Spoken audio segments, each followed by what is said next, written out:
Yeah, those are That's like mountain climbing toe hold. Oh yeah. Did they really have such tiny little feet? I mean, they were a little bit smaller than us. You know, smaller on average, but not significantly smaller. You know, we still find that 5'2", 5'3" is going to be a very kind of standard Average. height. I think you're just accustomed to climbing. Right. You know, you're doing it from day one on your mom's back on a cradle board, you know. I just So think what it's... happens when you get older and you can't do it? Is that when They they throw you over the toss you? I think you either stay below or stay above. You know, Right, maybe right. you move into the cousins who live up top. Right. You're sacrificed first. Also, the average life expectancy is going to be much lower. It's going to be about 35 to 40. I was Same, gonna- same at yeah. Europe in the time periods, the 1200s. Yeah. And that's average. It's not like you get to 35 and you keel over. You know, Right. you know, there are going to be older people in the population, probably just fewer. Right. No, yeah. So Yeah. that's pretty usual. But they're climbing this with packs on Stuff. it, with their Yeah. food and Corn straps in the Animals back. There's or- incredible historic photos from Hopi with women climbing with pottery, like large pieces of pottery on their heads. Oh my It's, God. You know, it's incredible. Wow. We're just not well balanced today. All right, good job, everyone.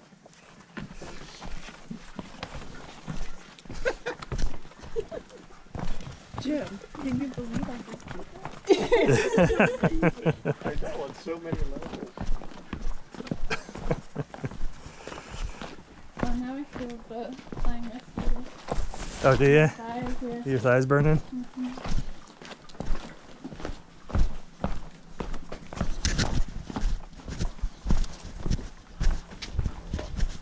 Okay, we'll stop here and talk some more.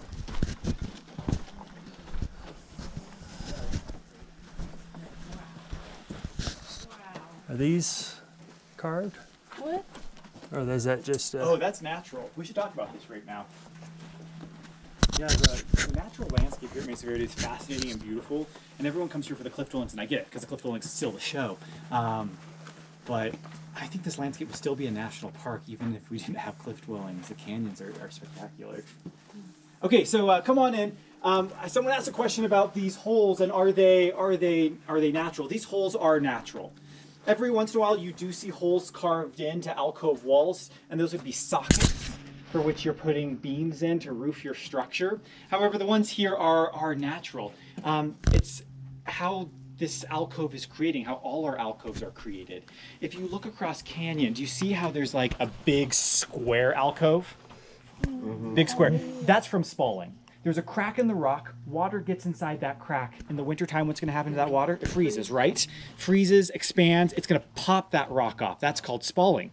But look over, and do you see the alcove that has a cliff dwelling in it? Yeah. Do you see how that's different shaped? Yeah. That's round.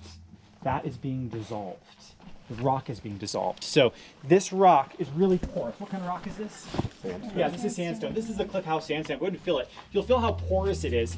It's a soft rock. Yeah, if you just even touch it, it starts to come apart. So water like it's from the like mesa something. top, when it snows and that snow begins to melt, most of that water doesn't run off. It actually seeps directly into the sandstone. Oh, cool. It's going to percolate down, yeah. So it's going to work its way down. And do you see how at the bottom of the alcove there's a dip in? Oh, and the salt. There's a different layer of rock there. That's shale. When the water percolates down through the rock and hits that shale, it's no longer going to be able to pass through. So what does it have to do? It seeps out. Now this rock right here at this level, the base of this sandstone layer, this is going to be saturated with water. The water's piling up as it hits that shale. All of that water in the rock being held there before it seeps out, it's going to cause a chemical reaction. It's actually going to start to dissolve the calcium. Do you see the white? Yeah. That's calcium. It's going to dissolve the calcium in the rock and leach it out. The calcium is the binder that keeps those sand particles together. So without the bind, you have those sand particles falling apart, and you can see how sandy it is down below. This alcove represents a place where water is being pinched and being held in the rock. The Pueblo people must have understood that, because if you see an alcove, you can probably safely assume that there's going to be a water seep there or nearby. So you're talking about water. Where's the water? A lot of the water is down here on the canyon edge.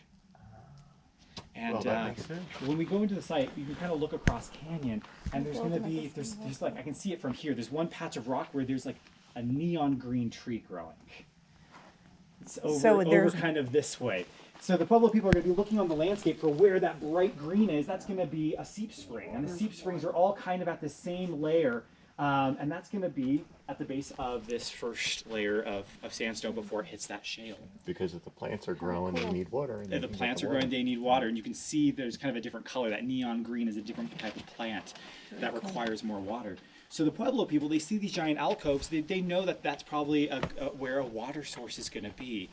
And maybe that's one reason you have a segment of the population moving down to the alcoves in the 1100s when the population's really large. More people, the more worried you are about water. So maybe that's one of the defensive elements. Not like classic warfare, but you're saying, hey, I'm going to take my family and I'm going to move them right to our water access point, claiming that water source for the family.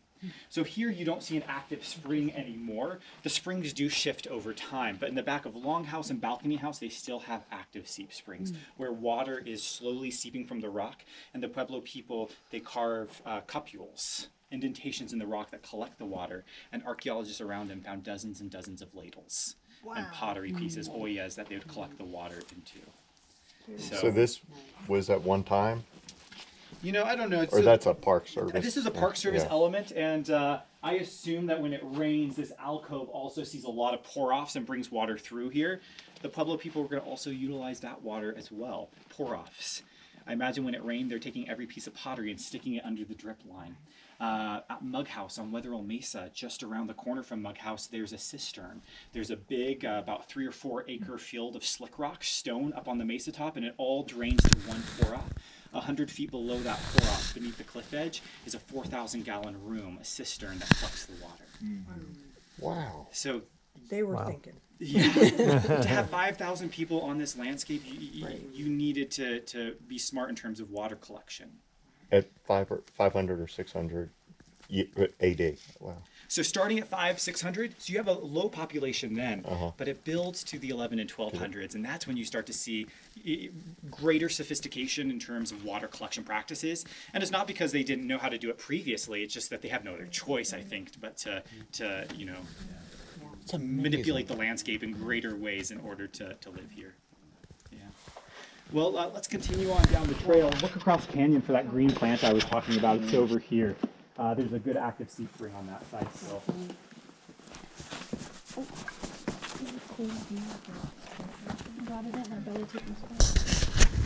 Bella was going to take your spot? Yeah, I told Bella was like, I'll do it. No. I don't know if Didn't Bella do it? Bella would have done it.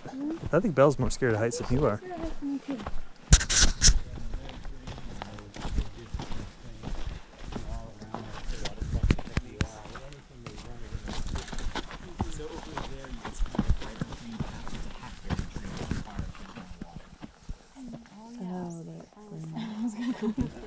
Oh, right there. See a greener tree on the Oh, Oops, sorry. Gotcha. Yep.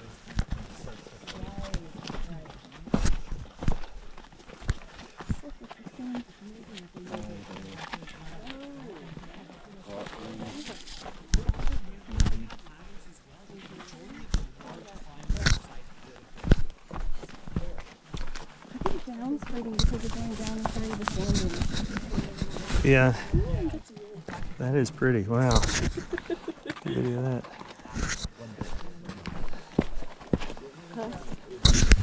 Gotta remember when you see something clear to go. Yeah, I gotta pivot my hips. Back.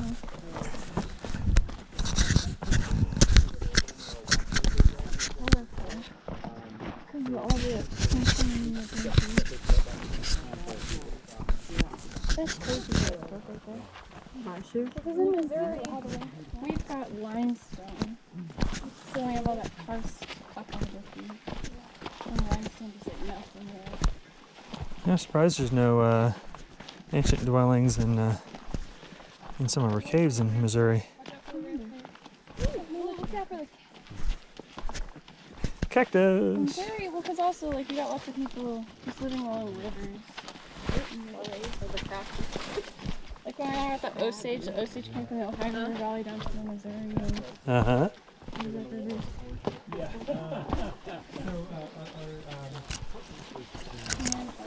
Oh, plant.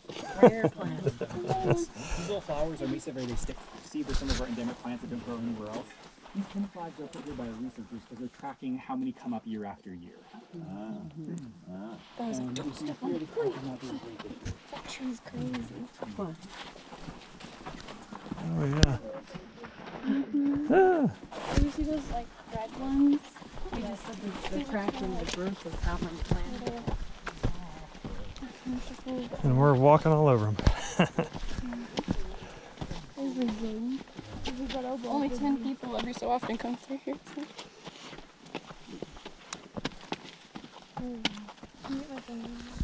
There it is.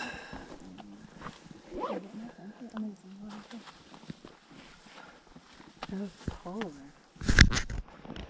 That's forceful. Up there it looks like a little dog. Check for that rock.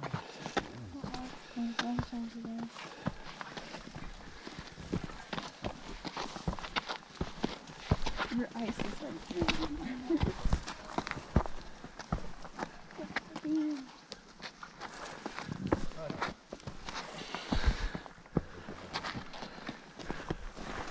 Oh yeah, the overlook.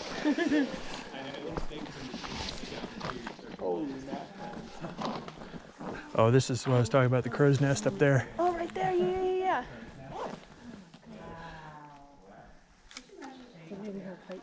Right? And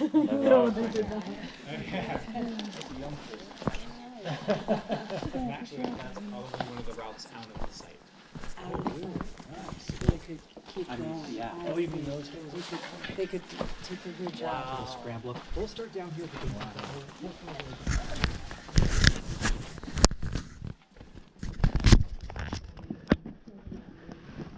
Oh,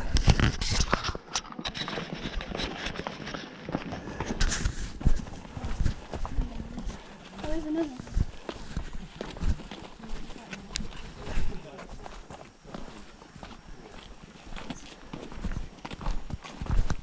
So before we start to really tour the site, I do want to share a couple things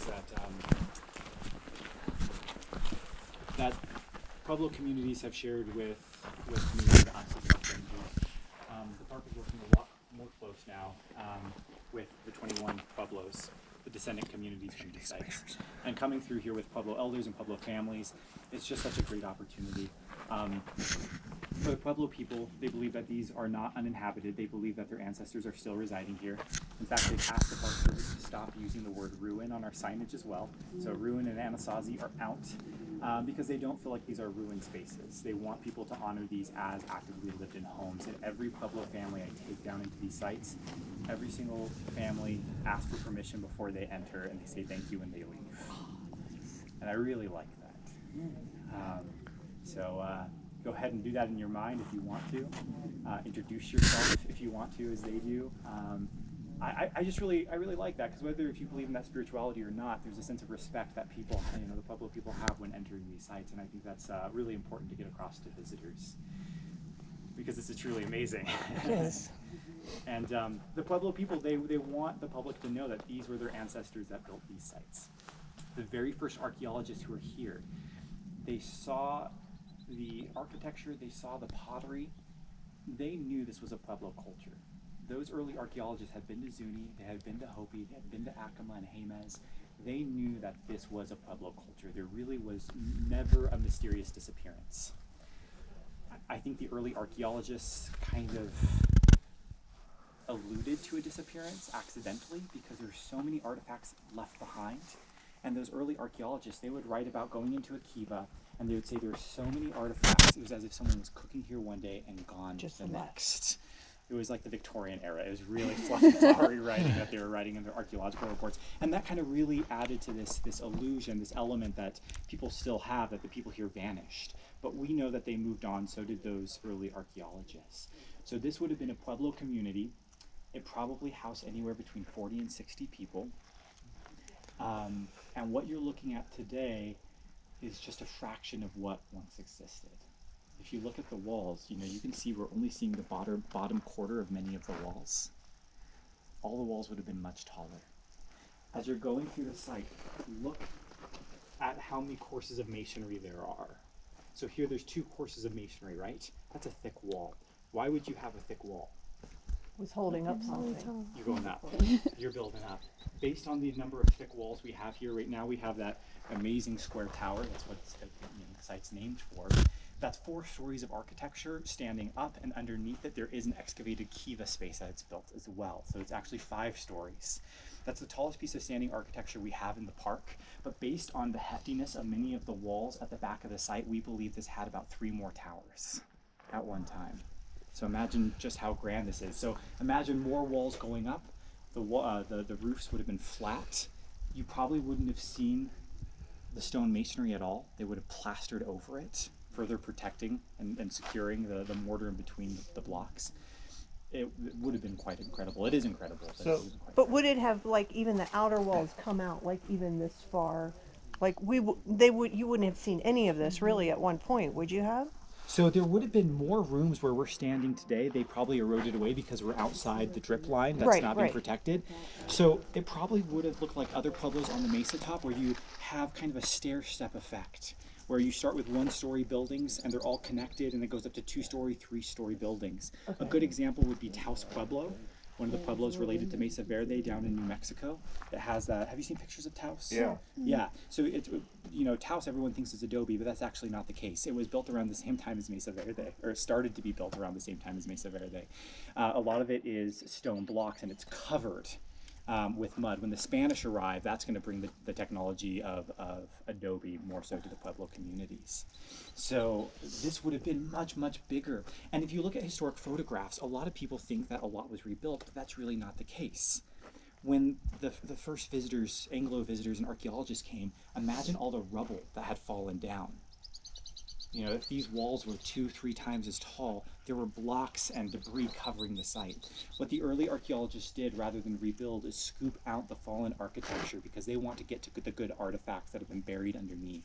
So they scoop out the architecture that's fallen, and that reveals all of this architecture you see here.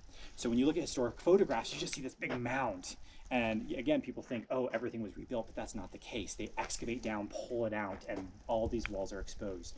90% of what you see is the original fabric intact in place. Wow. So, a kiva. So this is a kiva, which is a place where they would have gathered and then also had a fire and maybe cooked stuff or heated. Yes. Okay. So kivas are going to be these round rooms. This is not the best example of a kiva because a lot of